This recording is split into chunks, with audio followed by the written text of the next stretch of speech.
రైతులందరికీ నమస్కారం అన్న. ఇది వచ్చి పాత మోడల్ జ్యువెలరీ. పాత మోడల్ జ్యువెలరీ అంటే ఇట్లా దోణి ఇట్లా ఉంటాయి.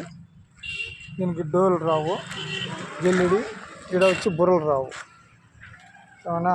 దీని తర్వాత రెండో జ్యువెలరీ వచ్చి ఎంఆర్ వస్తుంది. ఇక్కడ రేకు వస్తుంది, అది కాలు పడతా లావకాయలు.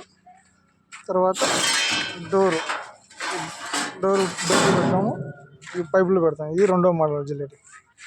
దీనికి మూడో జ్యువెలరీ కొత్త టెక్నాలజీతో కొనిపెట్టాము. ఇది మూడో జ్యువెలరీ.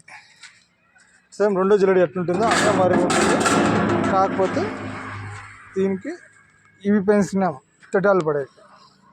తొట్టాలన్నీ బయట పడాలి, ఆకు తొట్టాలు చెత్తాచెదారం అంతా అని అలా చూడండి. ఈ పీస్ కొంచెం పెద్దగా పెట్టినాము.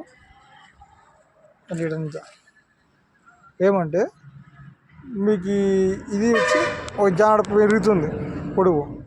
రెండో జ్యువెలరీ వచ్చి కరెక్ట్గా 3కి 6 వస్తుంది. ఇంకా పాతది అంతే 3కి 6 వచ్చేది. ఇది మాత్రం ఒక 3/4 అడుగు పెంచుతాం మేము. ఈ రాడ్ ఎంత ఉండదు అంత థిక్నెస్ పెంచినాము. ఓకే అన్న.